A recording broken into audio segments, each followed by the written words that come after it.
नमस्कार, न्यूज़ 24 देख रहे हैं आप। मैं हूं आपके साथ डॉक्टर मीना शर्मा। आज जम्मू कश्मीर और हरियाणा के चुनावों की तारीखों का ऐलान चुनाव आयोग ने किया और उसी के साथ से ये सवाल भी खड़ा हुआ कि उपचुनावों की तारीखों का ऐलान आज क्यों नहीं हो पाया। क्या कारण है कि 2.5 महीने होने को है और उपचुनाव राजस्थान सहित अन्य प्रदेशों में जो होने हैं। राजस्थान की 6 सीट पर उपचुनाव होने हैं। भजन लाल सरकार उसको लेकर कितनी तैयार है। दोनों पॉलिटिकल पार्टीज बीजेपी और कांग्रेस और उसके साथ साथ भारत आदिवासी पार्टी, आरएलपी, ये तमाम जो अलग अलग लोग हैं, मोर्चे हैं, पार्टीज हैं, ये तैयारी में जुटे हुए हैं। लेकिन चुनाव आयोग को अभी समय उचित नहीं लग रहा है। पूरा फोकस जम्मू कश्मीर है। क्या ये कारण? हरियाणा में किसानों की जो चुनौतियां हैं, क्या ये वजह, या फिर कोई और कारण? उत्तर प्रदेश की 10 सीट सहित राजस्थान की 6 और पूरे देश में अगर नजर डालें तो राजस्थान में कब होगा चुनावों की तारीख का ऐलान? इसी सवाल के साथ समझने की कोशिश कर रहे हैं तमाम वो कारण। शैलेश कौशिक जी बीजेपी के प्रवक्ता, राजकुमार शर्मा जी कांग्रेस पार्टी के प्रवक्ता, गोविंद चतुर्वेदी जी वरिष्ठ पत्रकार और श्याम सुंदर शर्मा जी वरिष्ठ पत्रकार हमारे साथ। आप सभी का बहुत बहुत स्वागत है। शैलेश जी, क्या कारण मानते हैं चुनाव आयोग को अभी उपयुक्त समय नहीं लग रहा है राजस्थान के लिए?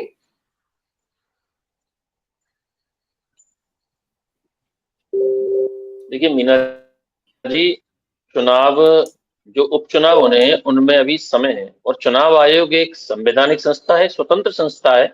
उन्हें जिस भी कारण से जो कारण लगते होंगे कि वर्तमान में किस जगह चुनाव कराना आवश्यक है, अभी यहाँ समय है। क्योंकि राजस्थान और चाहे कहीं भी जो लोकसभा के कारण रिक्त हुई सीटें उनमें अभी 6 महीने का समय टाइम जो होता है उसमें अभी समय है। हो सकता है वो अपने हिसाब से अपने शेड्यूल को तय करें, कब तय करें। और क्योंकि आगामी समय में महाराष्ट्र और झारखंड के भी चुनाव प्रस्तावित है, तो हो सकता है उनके दरमियान या किस समय करते हैं ये उनका विशेषाधिकार है और इस विषय पर वो ही निर्णय लेते हैं कि उनको किस समय सीमा के अंतर्गत चुनाव कराना है। और इस विषय पर राजनीतिक दलों को अभी क्योंकि समय सीमा जब क्रॉस नहीं हुई तो बोलने की आवश्यकता नहीं है और जो चुनाव अपने हिसाब से कराएंगे। और भारतीय जनता पार्टी निश्चित रूप से हर चुनाव के लिए हर समय तैयार है। आज चुनाव कराए, चुनाव आयोग इनके संग कराता तो भी हम तैयार हैं और आगामी समय कराएंगे तो भी तैयार है। भारतीय जनता पार्टी ने चुनावों की दृष्टि से राजस्थान में पिछले जब लोकसभा चुनाव के तुरंत बाद अपनी प्रक्रिया शुरू कर दी थी, चाहे वो बूथ स्तर तक की बैठक हो, चाहे पदाधिकारियों के साथ बैठक हो, मंत्रियों के दौरे हो, कार्य समिति हो। तो इसलिए हम इस विषय पर ज्यादा चिंता नहीं कर रहे हैं कि चुनाव कब होंगे। जब भी चुनाव आयोग चाहेगा चुनाव कराएंगे और हम उसके लिए पूर्ण रूप से तैयार हैं। जी, तो अभी चुनाव आयोग की संवैधानिकता पर तो किसी ने सवाल उठाया ही नहीं। अभी तो चर्चा ये है कि भाई नहीं, राजस्थान में जो चुनाव होने हैं, निश्चित रूप से चुनाव आयोग एक स्वतंत्र संस्था है और चुनाव आयोग की जो योजना है चुनावों को लेकर, उसमें पूरी मशीनरी का ख्याल रखा जाता है। जम्मू कश्मीर बहुत संवेदनशील राज्य है, इस वक्त स्थितियां वहां पर हैं, इसलिए ये भी स्वाभाविक समझ में आता है।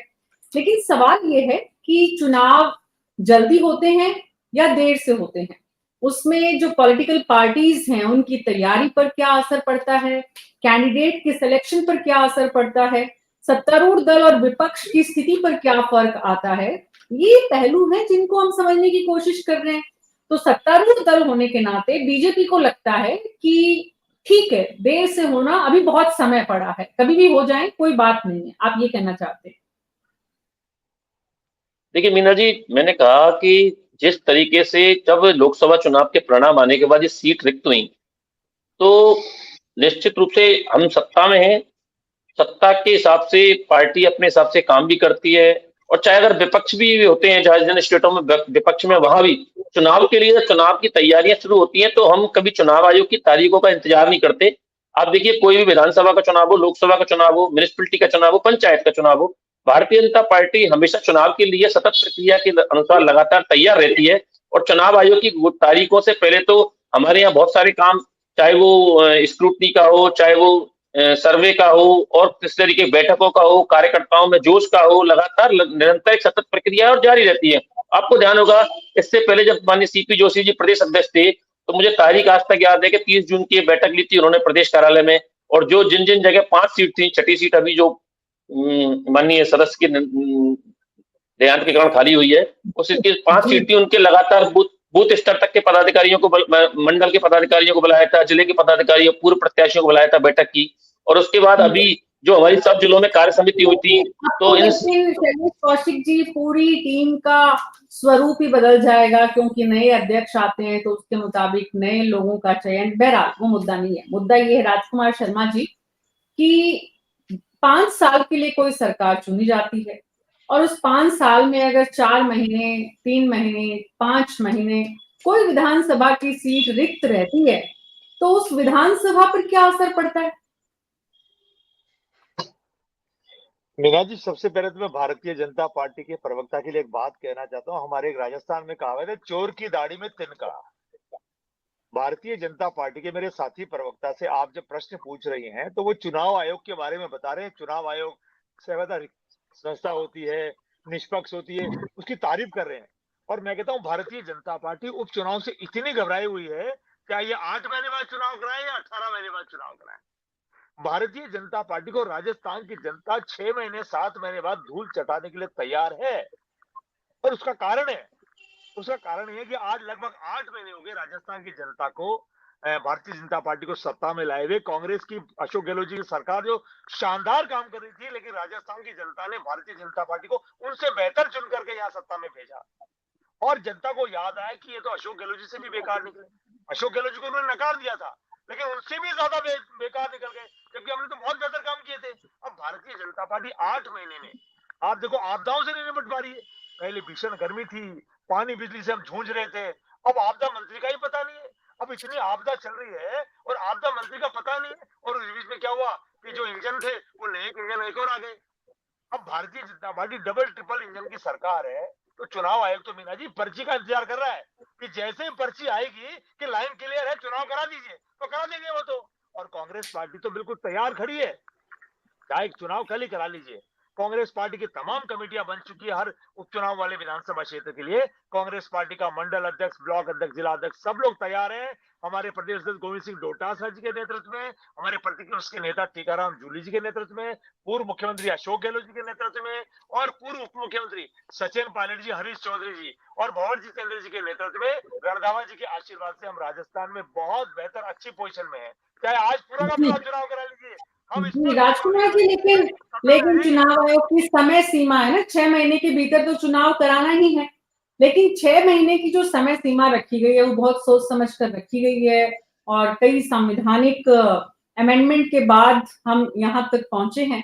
लेकिन गोविंद चतुर्वेदी जी, राजकुमार शर्मा जी उस सवाल से बच गए कि विधानसभा क्षेत्र कितना प्रभावित होता है जब उसका जनप्रतिनिधि नहीं होता है विधानसभा में उनका प्रतिनिधित्व करने के लिए और उनके मुद्दों को सरकार तक पहुंचाने के लिए।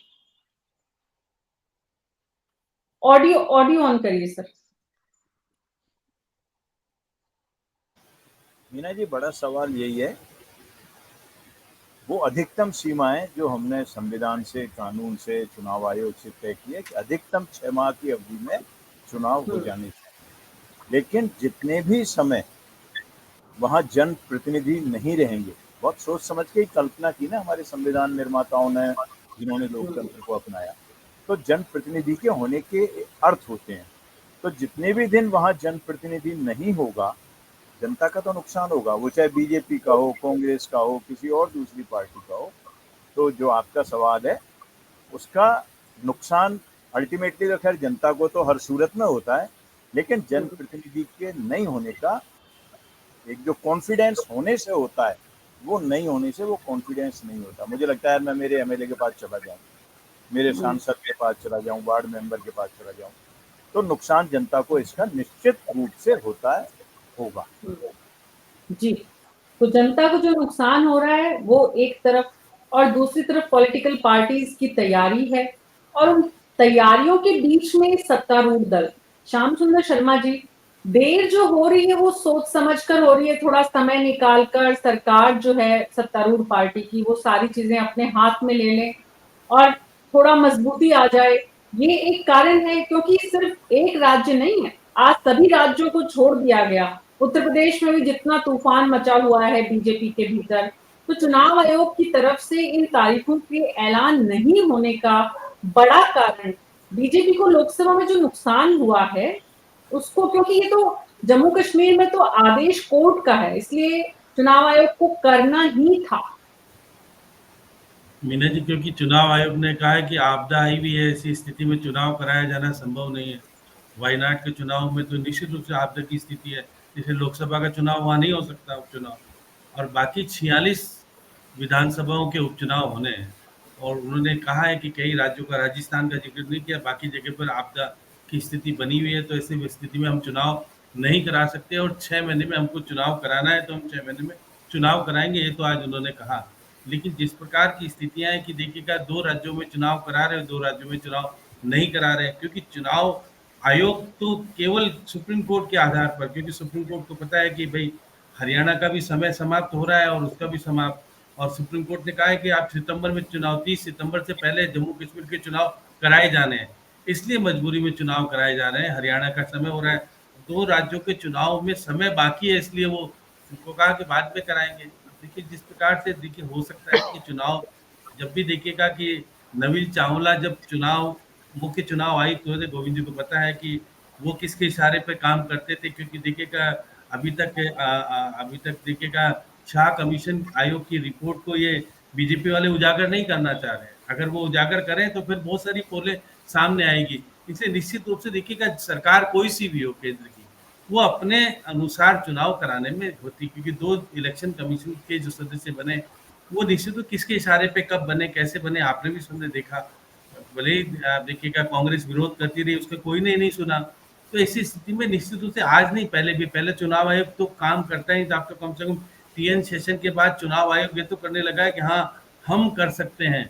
अब उन्होंने कहा है कि जम्मू कश्मीर में जो चुनाव से पहले तबादले किए गए, हम उसकी समीक्षा करेंगे, उनको हटाए जाने का काम करेंगे। ये बातें अगर करने लगा चुनाव आयोग, तो चुनाव आयोग को तो इतना तो कहना ही थी भाई, देखिएगा ये निश्चित रूप से कि अगर 4 राज्यों में चुनाव होते, उपचुनाव होते, तो बीजेपी को और परेशानी इसलिए होती क्योंकि सब जगह जाना पड़ता है। तो प्रधानमंत्री तो केंद्रित बिंदु करके थोड़ी जगह पे जाना चाहते हैं। आप देखिए 21 जून की बात, अगर 21 जून को प्रधानमंत्री योग करने कहाँ जाते हैं, जम्मू कश्मीर जाते हैं, उनको पता है चुनाव होने हैं, तो जम्मू कश्मीर में हमको चुनाव कराए जाने। अब देखिए हरियाणा में कैसी स्थिति बनेगी। अभी हरियाणा में, क्योंकि जो गठबंधन की सरकार बीजेपी की थी, वो तो चले गए छोड़ करके, अब दूसरे तरीके से, अब किस तरह से चलाए, काम चलाओ तरीके से चला रहे हैं हरियाणा में, वो अलग बात है। जम्मू कश्मीर में जिस प्रकार से विपक्षों का कहना है कि जिस तरह से 175 तबादले किए गए हैं, वो, और फिर चुनाव आयोग ने उसको संज्ञान लेते हुए कहा कि हम उसकी समीक्षा करेंगे, अगर हटाया जाना है तो हटाएंगे भी। निश्चित रूप से उन्होंने कहा कि जो यात्रा चल रही है, वो यात्रा 19 तारीख को पूरी हो जाएगी, उसके बाद हमारे पास पर्याप्त साधन है और हम तरीके से चुनाव कराएंगे। अब चुनाव तो देखिएगा निश्चित रूप से, अब बार बार देखिए शैलेश जी कह रहे थे कि सक्षम है, और ये क्योंकि 11 लोकसभा के चुनाव हारना, 2 उपचुनाव हारना, भाजपा में शंका तो है कि भाई इनकी तो सीटें है ही नहीं। अब देखिए ये तो आदिवासी क्षेत्र में एक और अमृतलाल मीणा की डेथ हो गई, उसकी जगह चुनाव होगा। अब इनको स्थितियां तो ठीक नहीं है, देखिए कि किसको खड़ा करें, किसको खड़ा नहीं करें, सिंपैथी का लेंगे। देखिए कांग्रेस भी चाहेगी कि परिवारवाद में बना रहे अंदर के अंदर। अब देखिए ये राजकुमार जी कह रहे, राजकुमार जी आजकल कृषि मंत्री जी ने कल ही तिरंगा फहराया, उनकी नाराजगी, भले कलेक्टर और एसपी दोनों हाथ पकड़ के मना के लेके गए, झंडा भी फहराओ और भाषण भी दो। ये एक मंत्री का किस तरह का व्यवहार, किस तरह की बातें मुझे नहीं समझ में आती। अगर मंत्री है, फिर इस्तीफा दे रखा था, तो फिर डर के मारे क्यों अपने क्षेत्र में तिरंगा फहराने चले गए, क्योंकि जीएडी ने आदेश जारी किए थे कि आपको वहां पर तिरंगा फहराना है। अब क्योंकि संविधान के अंतर्गत अगर आप मंत्री पद छोड़ देते हो, आपको स्वीकार नहीं किया है, तो आपको मानना पड़ेगा, इसलिए क्योंकि आप तनख्वाह तो ले रहे हो ना। आप अभी भी उनको मंत्री स्तर की तनख्वाह मिल रही है, विधायक की नहीं मिल रही है। तो ऐसी स्थिति में क्योंकि लोग, कांग्रेस मजबूती के साथ मामला नहीं उठा पा रही है। देखिए मजबूती क्यों नहीं उठा पा रही है, मुझे नहीं पता है। प्रतिपक्ष के नेता और अध्यक्ष और बाकी के लिए के बीच में आपस में समन्वय सही तरीके ये से बात है। तो बिल्कुल सही है राजकुमार शर्मा जी की, विपक्ष की उपस्थिति नजर ही नहीं आ रही है। इतनी बड़ी बरसात से जो पानी की वजह से लोग मर रहे हैं, लोगों को परेशानी हो रही है, किसानों को परेशानी हो रही है, लेकिन विपक्ष नदारद है पूरी तरह से, कहीं नजर ही नहीं आ रहा है विपक्ष। और यहाँ तक कि पीसीसी में, आपके कांग्रेस मुख्यालय में जिस तरह से मतलब कांग्रेस नेताओं का सन्नाटा है, वो बताते हैं कि विपक्ष इस वक्त क्या कर रहा है। ऐसे में उपचुनाव में जनता के बीच जाकर विपक्ष का सिर्फ चुनावों को एजेंडा लेकर साथ जाएगा और उससे चुनाव जीत जाएगा। मैं राजकुमार जी आपके पास आऊंगी, उससे पहले शैलेश कौशिक जी, सवाल ये है कि सत्ता पक्ष के सामने चुनौती है कि 6 की 6 सीट जो इस वक्त है, उन पर सब पर आपको चुनौती है। तो थोड़ा समय मिलने से आपके लिए स्थितियां थोड़ी पक्ष में आने की संभावना ज्यादा बनती है। मीना जी, ये जो प्रश्न है ये बिल्कुल एक काल्पनिक प्रश्न है कि चुनौतियां हैं या चुनाव आयोग ने चुनाव क्यों नहीं कराए। केवल ऐसा तो नहीं है केवल राजस्थान। मीना जी, 2 मिनट सुनिए सुनिए सुनिए सुनिए, मैं वही कह रहा हूँ कि केवल राजस्थान में चुनाव तो नहीं कराया चुनाव आयोग ने, कि केवल राजस्थान को रोक दिया हो। आप केवल ये तो नहीं कह सकते राजस्थान। चुनाव आयोग ने किसी भी उपचुनाव की घोषणा नहीं की है, और जो भी उन्होंने कारण बताए, आपदा के कारण हो या किसी और कारण से हो, और उन्होंने साथ में ये भी कहा होगा, पूरा स्टेटमेंट मैंने भी सुना था, उन्होंने कहा था कि समय पर घोषित कर दिए जाएंगे उपचुनावों की, समय समय पर। तो ये चुनाव आयोग अपने स्तर पर चुनावों की तारीख घोषित करेगा, और इसमें ये कहना कि राजस्थान में ऐसी परिस्थिति है या और कहीं ऐसी परिस्थिति है, ये चुनाव आयोग का काम है, जिसका काम है जो समय घोषित करेगा। लेकिन हमने एक बात पहले भी कहा था और अब भी कह रहे हैं कि हम हर चुनाव के लिए तैयार हैं, और उस चुनाव के तैयार होने के लिए हमें चुनाव आयोग आज चुनाव करे तो तैयार है, कल चुनाव करे तो तैयार है। दूसरी में एक बात, बड़ी राजकुमार शर्मा जी कांग्रेस पार्टी के प्रवक्ता है, उन्होंने एक वाक्य बोला था, मुझे बड़ी हंसी आ रही है उस वाक्य पर, जिम्मेदार पार्टी के प्रवक्ता होने के। तो ये खुद के इन्होंने एक शब्द बोला था मीना जी अभी, ये तो सरकार अशोक गहलोत से भी बेकार निकले। तो मतलब ये खुद एक पार्टी के प्रवक्ता मानते हैं कि अशोक गहलोत जी बेकार थे, 5 साल का कार्यकाल था। और ये अगर हो सकता है इस बात की क्रॉस करे तो लाइन की रिकॉर्डिंग सुन लेना, दोबारा सुन लेना। एक जिम्मेदार पार्टी के प्रवक्ता जो कहते हैं कि गहलोत से भी बेकार, मतलब गहलोत को भी बेकार मानते हो, पर यही बेकार था गहलोत साहब का कार्यकाल, इसी जनता ने उनको नकारा था। इस बात को स्वीकार करने में आपको भी कोई दिक्कत नहीं आई, मुझे बड़ा धन्यवाद देता हूँ उस बात के लिए।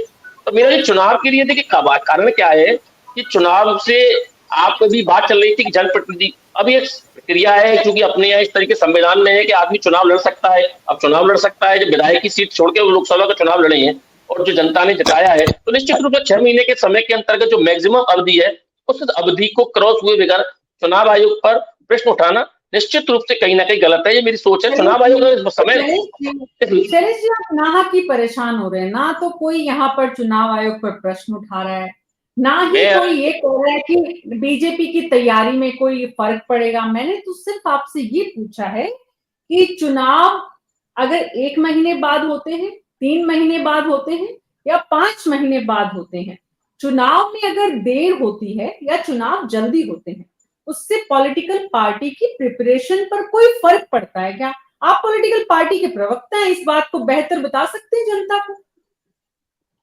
नहीं, चुनाव के ऊपर पॉलिटिकल पार्टी की तैयारियों के ऊपर इसलिए फर्क नहीं पड़ता कि चुनाव जैसे ही लोकसभा चुनाव के तुरंत बाद कम से कम भारतीय जनता पार्टी की मैं कह सकता हूं कि भारतीय जनता पार्टी द्वारा इन चुनावों की तैयारी उसी स्तर पर शुरू कर दी गई थी कि चुनाव कभी भी हो ना तैयार है। और आपको ध्यान होगा कि इसके लिए भारतीय जनता पार्टी के माननीय प्रदेश अध्यक्ष सीपी जोशी जी थे, उनके द्वारा 5 विधानसभाओं पर कमेटी बना दी गई थी, जिनमें वर्तमान मंत्री, पूर्व प्रदेश अध्यक्ष, पूर्व मंत्री, विधायक, प्रदेश पदाधिकारियों को शामिल किया गया था, और उस स्तर पर जाकर बैठकें भी हो गई थी, ताकि पार्टी चुनाव आयोग जब भी चुनाव की घोषणा करे, पार्टी अपने स्तर पर सर्वे के माध्यम से, कार्यकर्ताओं के संवाद के माध्यम से और कोर कमेटी के माध्यम से वो सूची तैयार रखे कि प्रत्याशियों के लिए किस स्तर तक अपन को, किस प्रत्याशी पर कितनी गंभीरता और किस प्रत्याशी की कितनी तैयारी है, भारतीय जनता पार्टी की क्या स्थिति है। और इसके लिए लगातार चाहे वो जिला कार्य समिति के माध्यम से हो, चाहे कोर कमेटी की बैठकों के माध्यम से हो, और चाहे प्रदेश कार्यालय पर मुख्य पदाधिकारियों की बैठक के माध्यम से भारतीय जनता पार्टी तैयारियों के लिए अपने समर में चुनाव के में उतर चुकी है।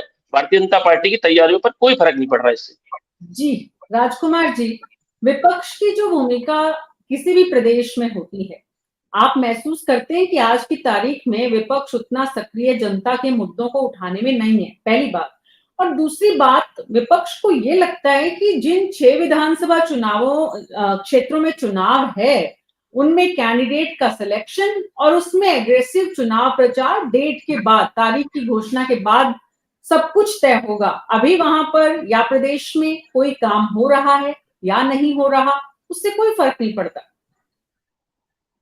मीना जी, सबसे पहले मैंने भारतीय जनता पार्टी के साथी प्रवक्ता की बात का उत्तर दे दूं। मैंने कहा राजस्थान के पूर्व मुख्यमंत्री अशोक गहलोत जी ने राजस्थान की जनता के लिए बहुत बेहतर काम किए थे, लेकिन राजस्थान की जनता को उनका काम अच्छा नहीं लगा, और जनता की दृष्टिकोण में ये सरकार उनसे भी ज्यादा बुरी लगी। मेरा वक्तव्य कहने का ये था। और जहां तक आपने कहा उपचुनाव के लिए, मैं आपको बताऊं कि हमारी जो 6 सीटों पे उपचुनाव होने वाले हैं, हमारी 6 के 6 उपचुनाव के लिए हमारी तमाम कमेटियां बन चुकी है और हमारी कमेटी के मेंबर्स ने वहां काम चालू कर दिया है।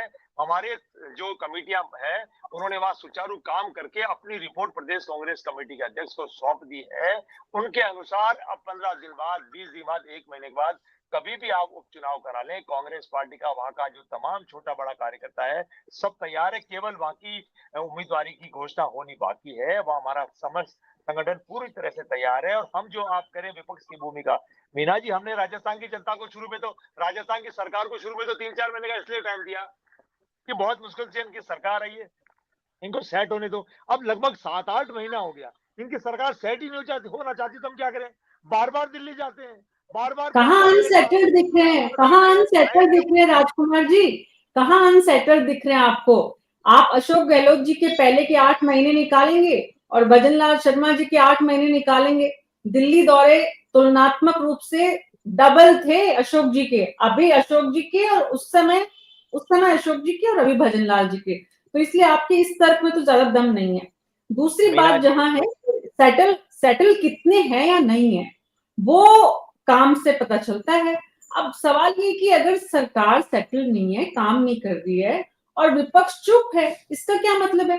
बहरहाल गोविंद चतुर्वेदी जी, मैं आपके पास आकर, ये जनरली जब भी उपचुनाव होते हैं, 40 से ऊपर सीट है पूरे देश की, तो निश्चित रूप से 40 विधानसभा क्षेत्र प्रभावित होते हैं।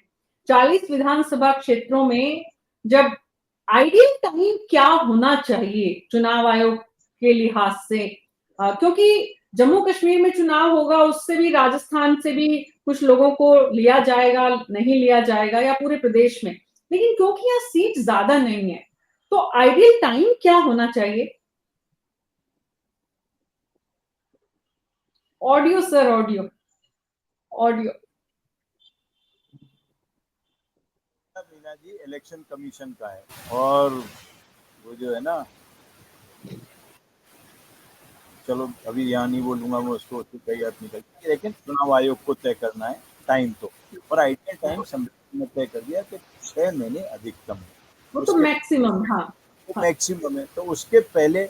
और अब जब हम, मतलब मैं थोड़ा सा उसके, एक देश एक चुनाव की हम बात कर रहे हैं, तो एक देश एक चुनाव, मैं सुन रहा था दिन में, और राजीव कुमार जी जो हमारे मुख्य चुनाव आयुक्त हैं वो कह रहे थे कि भाई कई चीज़ें देखनी पड़ती हैं, जम्मू कश्मीर के और हरियाणा के चुनाव हैं, सिक्योरिटी फोर्सेज, उन्होंने बड़ा रीजन वो बताया। तो अगर आज सिक्योरिटी फोर्सेज की कमी महाराष्ट्र और झारखंड के चुनाव इनके साथ नहीं होने देना चाह रही, इन बाई इलेक्शंस को इनके साथ नहीं होने देना चाह रही, तो वन नेशन वन इलेक्शन में हम कैसे जाएंगे? कैसे करा पाएंगे हम वन नेशन वन इलेक्शन? क्या हम पूरे देश को, मैं किसी एक इलेक्शन कमीशन, मैं election commission as a institution बात कर रहा हूँ, कि अगर election commission as a institution, क्योंकि जो फैसला आज हो जाएगा एक राष्ट्र एक चुनाव, तो वो तो आगे के लिए हमेशा के लिए हो गया, तो क्या हमारे देश की जनता फिर उतना सहयोग कर पाएगी उसको, या हम जनता को नहीं मानते कि वो जनता उसी तरह से रहेगी जो पहले होती थी, आगे होगी? और मुझे कहने में कोई दिक्कत नहीं है कि 1980 से मैं चुनाव देख रहा हूँ और इस तरह की स्थिति चुनावों की हमने पहले नहीं देखी। चुनाव जिस दिन खत्म होते थे उसके अगले दिन केवल भाई जहाँ पे रीपोल होता था उसको देखा, हाँ रीपोल ज्यादा होते थे तब तुलनात्मक रूप से, रीपोल की संख्या अब कम हुई है, लेकिन वो रीपोल इस कॉस्ट, जो कॉस्ट हम उस रीपोल की या उसकी दे रहे हैं, मेरे साथी शैलेश जी माने न माने और दूसरे साथी माने न माने, लेकिन हम बहुत ज्यादा कॉस्ट दे रहे हैं। 15-15 दिन या 8-8, 7-7 फेज में चुनाव 80 से लेके हमने नहीं देखे।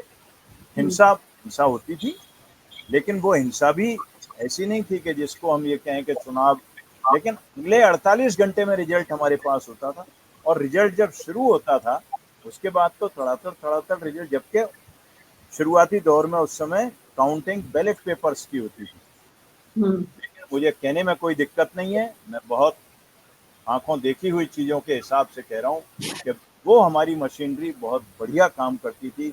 आज जिस तकनीक पर सवार होकर के हम जा रहे हैं वो तकनीक हमको, तो कुल मिलाकर के, अब ये तो हो गया आपका मूल प्रश्न के जवाब में कि तय चुनाव आयोग करेगा। लेकिन स्थितियां अगर देखें हम तो वन नेशन वन इलेक्शन की मैंने बात की, उसके बाद फिर और दूसरी भी राजस्थान की अगर हम बात करें तो भाई शैलेश जी को वो कहना चाहिए जो वो कह रहे हैं, लेकिन स्थितियां उतनी अनुकूल नहीं है, उससे हम हटा दें। इलेक्शन कमीशन का राइट है, मान लिया, वो तो कोई दो राय ही नहीं है उसमें। लेकिन भाजपा के लिए जो 5 चुनाव भाजपा हारी, सॉरी लोकसभा चुनाव में चुने गए वो सांसद गैर भाजपाई थे वो पांचों, और उनकी वजह से वो सीट खाली हुई। 6ठी सीट अमृतलाल जी की खाली हुई सलूम्बर वाली। इन 6 सीटों पे बहुत आसान सीन नहीं है। जो अभी श्याम जी ने जिक्र किया एक मंत्री जी के बारे में, अभी वो मंत्री जी गए आपदा राहत देखने के लिए, उसी विभाग के मंत्री हैं, हेलीकॉप्टर नहीं मिला। तो ये चीजें आम जनता में, फिर अपराध की देखिए स्थिति, मुझे नहीं लगता कि आंकड़ों को हम देख लें, आंकड़े हम दिखा दें गिना दें वो अलग बात है, लेकिन अपराधों की भी जो स्थिति है, महिला अपराधों की देख लें, दूसरे अपराधों की देख लें, राजधानी जयपुर में देख लें, अभी जो मुख्यमंत्री जी के निर्वाचन क्षेत्र का एक मामला हुआ, अब उसको किस तरह से देखेंगे। 2:30 बजे रात को हुक्का बार चल रहा है, बंद कराने के लिए पुलिस वाले जाते हैं, बंद कराने के लिए पुलिस वाले गए, जो भी कहा सुनी हुई, मैं उस पर, अगर पुलिस का भी गलत रोल है मैं उसकी पैरवी नहीं कर रहा, लेकिन फिर उसके बाद जो थाने में जाकर के एक मंत्री स्तर के आदमी, मंत्री स्तर का मंत्री है वो खुद ही, वहाँ जो कहा सुनी हो रही है उसमें मिला करके फिर भ्रष्टाचार के मामले भी उतने ही पकड़े जा रहे हैं। ये अच्छी बात है, पकड़े जा रहे हैं, लेकिन डिस्ट्रिक्ट का इंडस्ट्री ऑफिसर पकड़ा जा रहा है, डिस्ट्रिक्ट का हेल्थ ऑफिसर पकड़ा जा रहा है, तो कहीं भी किसी चीज में वो उस हिसाब से कमी होती नजर नहीं आ रही।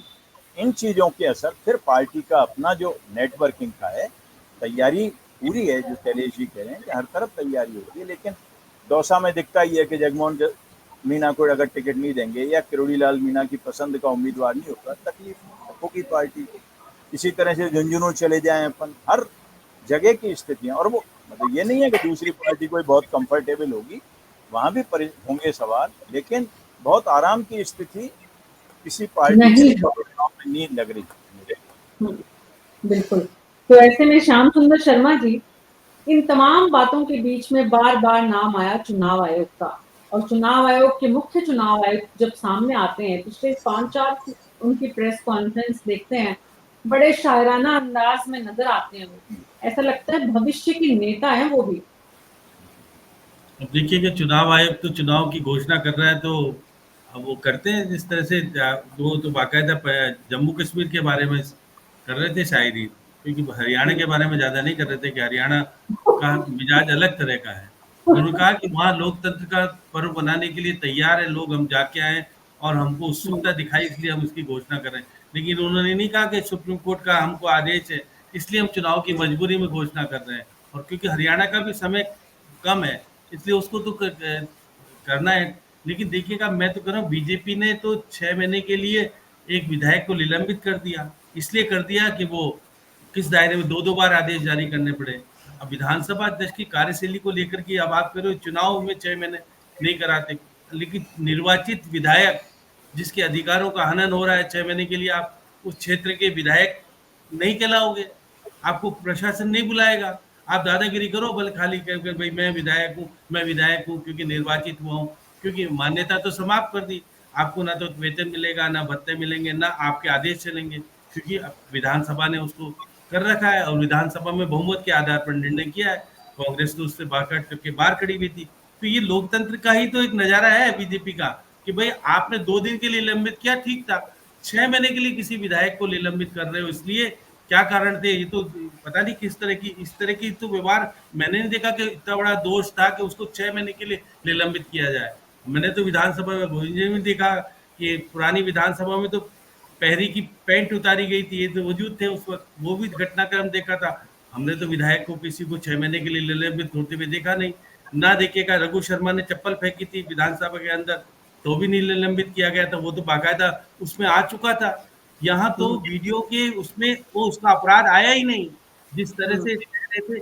अब ये देखिए, दूसरे दौर, फिर उसके बाद जाते हैं सावरकर की पिक्चर देखते हो और जश्न मनाते हो विधानसभा आपका प्रतिपक्ष आपके साथ नहीं होता, तो ये सब चीजें लोकतंत्र का अच्छा मौका नहीं। अब देखिए ये कह रहे थे वन स्टेट वन इलेक्शन की बात कर रहे हैं बीजेपी के पास देखिएगा कि 11,320 तो सरपंचों के चुनाव होने हैं, 1,09,228 पंचों के चुनाव होने हैं और 6,995 पंचायत समिति के चुनाव होने हैं, 1,014 जिला परिषद और 7,500 करीब आपके पार्षदों के चुनाव होने हैं। तो 4 लाख कर्मचारियों की जरूरत पड़ेगी, 3 लाख पोस्ट की जरूरत पड़ेगी, तो 12,000 ईवीएम की जरूरत पड़ेगी। है ही नहीं। अब ये एक चीज दोबारा बात है ना, विधानसभा में जिस तरह से कह रहे थे कि हमने बजट के अंदर अलाउंस कर दिया मुख्यमंत्री जी ने, वन स्टेट वन इलेक्शन कराएंगे, करा पाने में सक्षम है क्या? हमारे संसाधन है? अब राजस्थान में नहीं करा पाओगे तो देश की बात तो छोड़िए, आप क्योंकि आपके पास है ही नहीं। एक दिन में चुनाव सारा संभव हो नहीं पाएगा। अब देखिए जम्मू कश्मीर चुनाव 3 फेज में करा रहे हैं, 3 फेज में क्यों चुनाव कराने, किसी भी सीटें अगर उसमें भी अपन के पास शासन के पास इतना मजबूती के साथ चुनाव लड़ने की स्थिति नहीं है, चुनाव आयोग के पास देश के चुनाव थोड़ी ना हो रहे हैं, अपने पास सोर्स पर्याप्त है। अगर चाहते तो 2 फेज में 1 फेज में चुनाव करा सकते थे, क्योंकि चुनाव में समय मिल जाए प्रचार प्रसार का, इसलिए 3 फेज में चुनाव कराओ। तो अक्टूबर 4 अक्टूबर मतगणना तो एक साथ ही होगी। देखिए बहुत सारी चीजें निश्चित तौर पर सत्ता के साथ चलती है, उसमें सत्ता का सदुपयोग होता है, उसमें दो राय नहीं है। कोई आरोप लगा ही नहीं रहा है। बीजेपी पहले आरोप लगाती थी ना चुनाव आयोग पे, अब कांग्रेस लगाने का काम करती, कांग्रेस को अधिकार है। ये सब चीजें चलेगी, इसमें दो राय नहीं कि नहीं चलेगी। और ये भी लेकिन कांग्रेस श्याम सुंदर शर्मा जी, मुकेश भाकर के मुद्दे पर कांग्रेस ने कहा पूरे प्रदेश में आंदोलन करेंगे। 6 महीने के लिए बात समझ में आती है कि ऐसा क्या किया था कि स्पीकर को इतना गुस्सा आ गया और उन्होंने अपने ऊपर कि स्पीकर के साथ ऐसे बात करते हैं। मतलब विधानसभा की कार्यवाही में स्पीकर के साथ बर्ताव से अगर कोई किसी विधायक के खिलाफ कार्रवाई तय होती, जैसा कि कहा जा रहा है, लेकिन श्याम जी ने जो कहा कि कोई वीडियो नहीं है, तो कांग्रेस कहाँ पूरे प्रदेश में प्रदर्शन करने वाली थी राजकुमार जी? ऑडियो ऑन करिए राजकुमार जी। मीना जी, भारतीय जनता पार्टी के नेता हैं जो हमारे विधानसभा के अध्यक्ष हैं देवनानी जी, जो मुकेश भाकर जी को विधानसभा में जो उनके साथ व्यवहार किया वो बिल्कुल स्पष्ट दिख रहा था वो किसी न किसी दल के कार्यकर्ता नेता हैं। और हम बार बार ये कहते थे कि विधानसभा का अध्यक्ष, लोकसभा का अध्यक्ष, वो भले किसी भी दल से आता हो, उनके आचरण से, व्यवहार से ये साबित नहीं होना चाहिए कि वो अमुक दल से आते हैं। उन्होंने बिल्कुल ये साफ साबित किया। पहले 2 दिन निलंबित किया और 2 दिन जब नेक्स्ट डे जब विधानसभा वो तो आप सीपी जोशी का भी कह दो ना। अरे सीपी जोशी का व्यवहार किस प्रकार का था? तो आप आरोप लगा रहे हो बीजेपी में, सीपी जोशी पे भी यही आरोप लगते थे। किस तरह से रात को 2 बजे देखिए जिस प्रकार से जाकर के उन कस्बा किया गया और किस तरह एक तरफा कार्रवाई की गई, तो ये तो दोनों तरफ है आरोप एक तरफ नहीं है। मैं तो श्याम जी भाई साहब आप ही का पक्ष लेने आया था। आप नहीं, मैं तो सीपी जोशी की इसलिए कह रहा हूँ उन्होंने उस तरफ पक्ष में नहीं है राजकुमार जी, पहले ये समझ लीजिए, श्याम जी किसी पक्ष में नहीं है। और इसीलिए हमारे राजकुमार जी हमारे तो कार्यक्रम, हमारे तो चैनल की हमारी टैगलाइन है निष्पक्ष न्यूज, और यहाँ पर जितने लोग बैठते हैं निष्पक्ष आपके लिए फीडबैक का काम भी करते हैं वरिष्ठ लोग। तो बीजेपी सजग हो जाए। जी। तो सवाल तो आपसे ये था कि कांग्रेस कर क्या रही है, पूरे प्रदेश में आंदोलन करने वाली थी, आप आ गए देवनानी जी पे हमला करने। तो श्याम जी ने आपको बता दिया कि आप देवनानी जी पर हमला मत करिए, मुद्दे की बात पर रहिए। बहरहाल बहुत बहुत शुक्रिया आप सबका इस चर्चा में शामिल होने के लिए।